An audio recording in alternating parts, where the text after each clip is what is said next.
الرحمن الرحیم۔ دوستو بھائیوں، آج کل محرم شروع ہوا تو محرم کے ساتھ میں ماتم اور شہادت حسین، کربلا، یہ الفاظ، اس طرح کی چیزیں گھروں میں عورتیں مرد سب بولتے جاتے ہیں۔ تو آئیے ہم آپ کو بتاتے ہیں کہ موت پر ہمیں کیا کرنا چاہیے۔ تو موت شہید کی ہو یا عام انسان کی موت تو بہرحال موت ہی ہے۔ ماندگان اور میت اور اعزاء و اقارب کے لیے صدمہ اور دکھ کا باعث بنتی ہے، اور کون نہیں جانتا کہ یہ زندگی خوشی و غم، شادمانی اور مرگ سے عبارت ہے۔ موت و حیات کا نظام کائنات کا ایک جز ہے۔ ہر ذی روح کو موت کا مقرر وقت اللہ نے رکھا ہے، جس سے کسی کو مفر نہیں ہے۔ اللہ کے برگزیدہ پیغمبر علیہ السلام ہوں یا ان کے صحابہ یا دیگر اولیاء کرام، تمام کے لیے موت کا جام ہر کسی کے لیے مقرر ہے۔ دشمنان دین ہوں، اپنے آپ کو انا ربکم الاعلی کہلوانے والے صاحب جبروت و سطوت فرعون ہوں، یا شاہ یا گدا، امیر ہوں یا فقیر، بہرحال موت تو سب کا مقدر ہے، کیونکہ اللہ نے سورہ آل عمران 3 مقامات پر اللہ رب العالمین نے سورہ آل عمران، سورہ انبیاء، سورہ عنکبوت میں کل نفس ذائقۃ الموت، ہر جاندار کو موت کا مزہ چکھنا ہے۔ اس قانون الہی کے تحت جب کسی کی موت آ جائے تو ایسے موقع پر فطری بات ہے کہ پسماندگان میت کو صدمہ اور دکھ تو پہنچتا ہی ہے، مگر اس کے اظہار کی کہاں تک اور کس طرح گنجائش شریعت میں اللہ نے رکھا ہے۔ اس سلسلے میں شریعت اسلامیہ میں واضح ہدایت موجود ہیں۔ چنانچہ سورہ بقرہ میں اللہ تعالیٰ فرماتا ہے وَبَشِّرِ الصَّابِرِينَ الَّذِينَ إِذَا أَصَابَتْهُمْ مُصِيبَةٌ قَالُوا إِنَّا لِلَّهِ وَإِنَّا إِلَيْهِ رَاجِعُونَ، اور صبر کرنے والوں کو خوشخبری سنا دو۔ خوشخبری ہے جو مصیبت کے وقت یہ کہتے ہیں ہم سب اللہ ہی کے لیے ہیں اور اسی کی طرف لوٹ کر جانے والے ہیں۔ بھائیو، مصیبت آ جائے، دل دکھوں سے بھر جائے اور صبر کا پیمانہ لبریز ہو کر چھلک پڑے تو دل کا بوجھ ہلکا کرنے کے لیے رونا اور آنسو بہانا بھی جائز ہے، کیونکہ ایسے کئی مواقع پر خود نبی رحمت صلی اللہ علیہ وسلم رحمت للعالمین نے آنسو بہایا ہے، جیسا کہ بخاری و مسلم میں اور ابو داؤد میں آپ صلی اللہ علیہ وسلم حضرت سعد بن عبادہ پر ان کی موت پر آنسو بہایا، اور بخاری اور مسلم اور ابو داؤد نسائی کی روایت میں ہے کہ آپ صلی اللہ علیہ وسلم نے اپنی بیٹی کے ایک لخت جگر امامہ بنت زینب رضی اللہ تعالی عنہا پر بھی آپ نے آنسو بہایا ہے۔ اور صحیح بخاری اور مسلم ابو داؤد میں ایک اور حدیث ہے جو آپ کے لخت جگر ابراہیم علیہ السلام پر آپ نے آنسو بہایا ہے۔ تو رونا، آنسو بہانا اور اپنے دکھ کا اظہار کرنا، بشرطے کہ رونے اور آنسو بہانے کے ساتھ زبان نہ چلائی جائے۔ مرنے والوں کے صفات اور اس کی موت کی وجہ سے پیش آنے والے مصائب کا ذکر نہ چھیڑا جائے، کیونکہ صحیح بخاری مسلم میں ابو داؤد میں یہ حدیث ہے ان اللہ لا يعذب بدمع العین ولا بحزن القلب ولكن يعذب بهذا او يرحم واشار الى لسانه۔ نبی کریم صلی اللہ علیہ وسلم نے فرمایا اللہ تبارک و تعالیٰ آنکھوں سے آنسو بہانے والے اور دل کے حزن و غم پر عذاب نہیں کرے گا، مگر آپ نے اپنی زبان کی طرف اشارہ کرتے ہوئے فرمایا اس کا تعلق اس سے ہے، یعنی زبان سے ہے، کہ اپنی زبان مبارک کی طرف اشارہ کرتے ہوئے کہا کہ جو زبان سے بولا جائے اور زبان سے نوحہ خوانی کی جائے، بین بجایا جائے تو اس پر نوحہ خوانی کرنے پر اللہ تعالیٰ عذاب دیتا ہے۔ نوحہ خوانی اور سوگ و ماتم کا اسلام میں کیا حکم ہے؟ آئیے، اسلام میں شہادت یا طبعی موت مرنے والوں پر بین کرنا، نوحہ خوانی یا واویلا اور واہی تباہی جائز نہیں ہے، کیونکہ نوحہ خوانی کے آگے جانے والوں کے ساتھ خیر خواہی نہیں ہے، بلکہ نادانستہ دشمنی کے مترادف ہے، کیونکہ متفق علیہ حدیث ہے کہ المیت یعذب فی قبرہ بما نیح علیہ، میت کو اپنے پسماندگان کی نوحہ خوانی کے سبب قبر میں عذاب دیا جاتا ہے۔ اس حدیث شریف کا مفہوم بظاہر سورہ انعام اور دوسری صورتوں میں جو یہ کہا گیا کہ لا تزر وازرۃ وزر اخری، کہ کوئی کسی کا گناہ کا بوجھ نہیں اٹھائے گا، کوئی دوسرا کسی کا بوجھ نہیں اٹھائے گا، تو اہل علم نے اس تعارض کو دور کرنے کے لیے کئی آراء ذکر فرمائی ہیں، جن میں سے یہ بھی ہے کہ آگے جانے والا اگر اپنے گھر والوں کو بین و نوحہ خوانی کرنے کی وصیت کر کے جائے اور اس پر عمل کر گزریں، یعنی گھر والوں کو وہ بتائے کہ بھی میرے مرنے کے بعد نوحہ خوانی کرنا اور رونا پیٹنا، تو ایسے ان کے نوحہ خوانی کی وجہ سے خبر والے کو عذاب دیا جاتا ہے، کیونکہ اس نے وصیت کی ہے گھر والوں کو۔ بعض نے اس احادیث میں مذکورہ لفظ عذاب کا مفہوم احساس علم بیان کیا ہے، جبکہ امام شوکانی رحمۃ اللہ علیہ فرماتے ہیں کچھ بھی ہو، ہم تو یہی کہتے ہیں کہ صحیح احادیث میں رسول اللہ صلی اللہ علیہ وسلم سے جو چیز ثابت ہے، پس ماندگان یعنی گھر والے میت کے بیان کرنے سے میت کو عذاب ہوتا ہے۔ فسمعنا واطعنا، پس ہم نے آپ صلی اللہ علیہ وسلم کا ارشاد سنا اور اطاعت کی، اور اس کے علاوہ ہم کچھ نہیں کہتے۔ بعض لوگ اور خصوصاً خواتین غم کے موقعوں پر صبر کا دامن ہاتھ سے چھوڑ دیتے ہیں اور جائز رونے اور آنسو بہانے کے ساتھ ساتھ مرنے والے کی صفات اور اس کے موت کی وجہ سے پیش آمدہ مصائب کی گنتی شروع کر دیتے ہیں اور ایک راگ کے ساتھ بیان کیے جاتے ہیں۔ اس نوحہ خوانی سے نبی کریم صلی اللہ علیہ وسلم نے سختی سے منع فرمایا ہے۔ صحیح بخاری مسلم میں اور ابو داؤد اور نسائی میں حضرت ام عطیہ رضی اللہ تعالی عنہا سے حدیث ہے کہ اخذ علینا رسول اللہ صلی اللہ علیہ وسلم عند البیعۃ،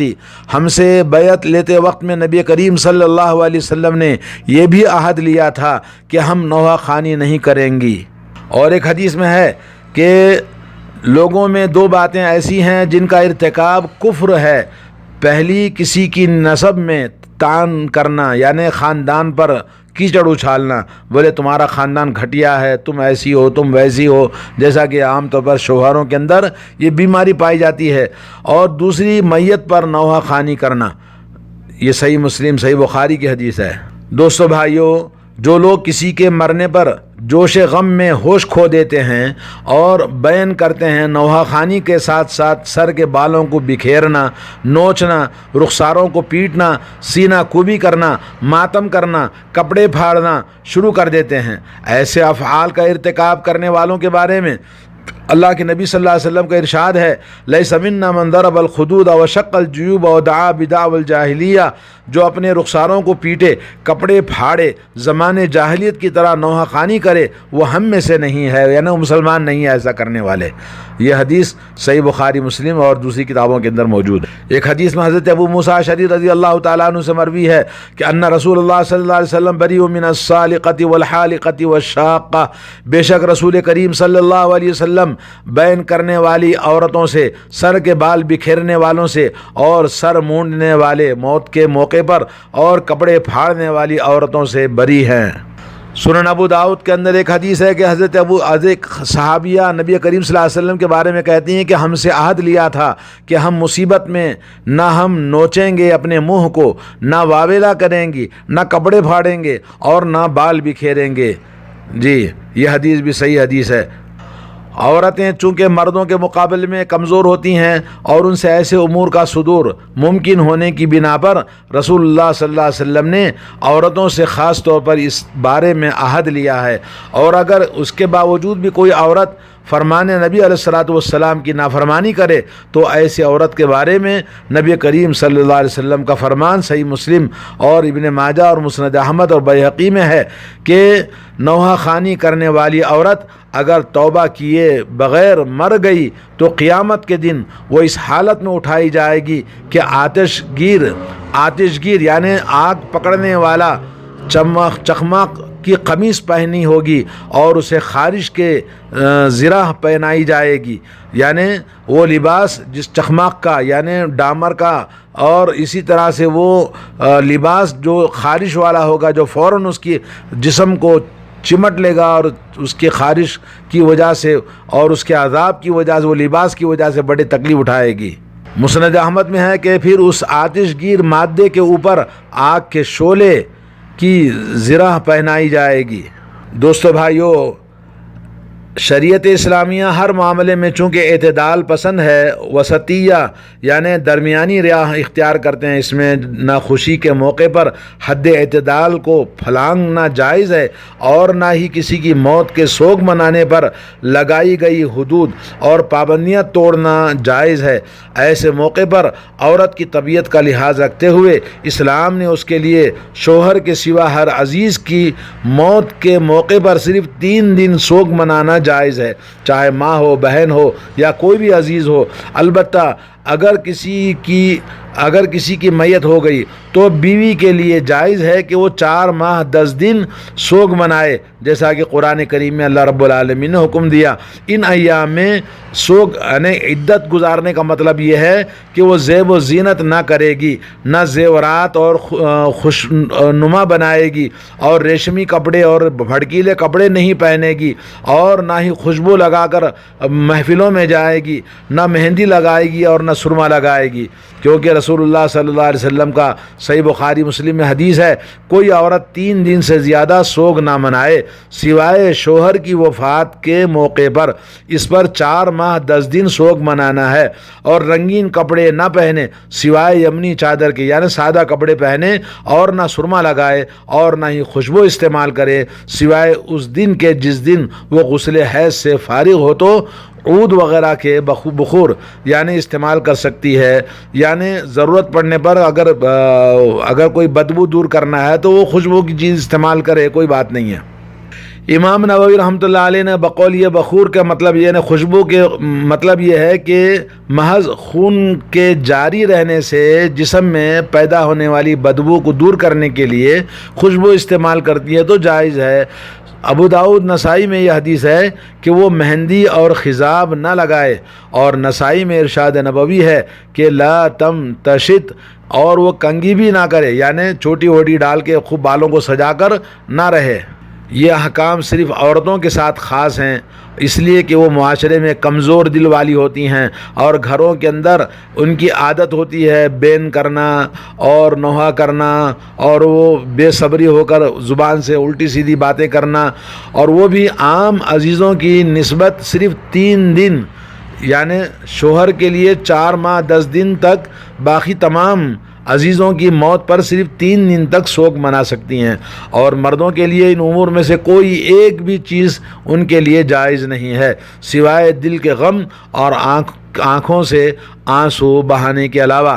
اس ارشاد نبوی کے پیش نظر دوستو بھائیو بخوبی اندازہ کیا جا سکتا ہے کہ وہ لوگ جو 1400 سال پہلے شہادت حسین، موت حسین، کربلا اور اس طرح کے جو الفاظ استعمال کرتے ہوئے اصطلاح بنا کر مسلم معاشرے میں مسلمانوں کو سوگ منانے کے لیے مجبور کرتے ہیں، ماتمی محفلیں اور سبیلیں لگانا، شربتیں بنانا اور اس کے نقشے بنا کر اس کی تمثیل، اس کے مثالیں یعنی اپنے محلوں میں، اپنے معاشرے میں لوگوں کو بتانا، اور تعلیمات اسلام کے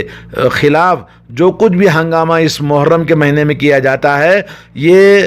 بالکل سراسر یہ ارتکاب جرم ہے، شریعت کے منافی ہے، اور جس کا کسی کا بھی کوئی جواز کہیں بھی کسی کے پاس نہیں ہے، اس کا جواز کسی کے پاس نہیں ہے۔ جو کچھ بھی کیا جاتا ہے وہ سراسر بدعت اور خرافات اور شرکیات اور سراسر ظلم اور گمراہی اور بد اخلاقی کے نمونے جو ماتم کے اندر پیش کیا جاتا ہے، عورتیں ہو یا مرد ہو، جس طرح سے وہ پیش کیے جاتے ہیں، یہ کسی بھی حال میں اس کا ذکر کرنا اور اس کو کرنا حرام ہے۔ اللہ تعالیٰ مسلمانوں کو ہدایت دے اور دین کی صحیح سمجھ اور بصیرت عطا فرمائے۔ السلام علیکم ورحمۃ اللہ وبرکاتہ۔ السلام علیکم ورحمۃ اللہ وبرکاتہ۔ السلام علیکم۔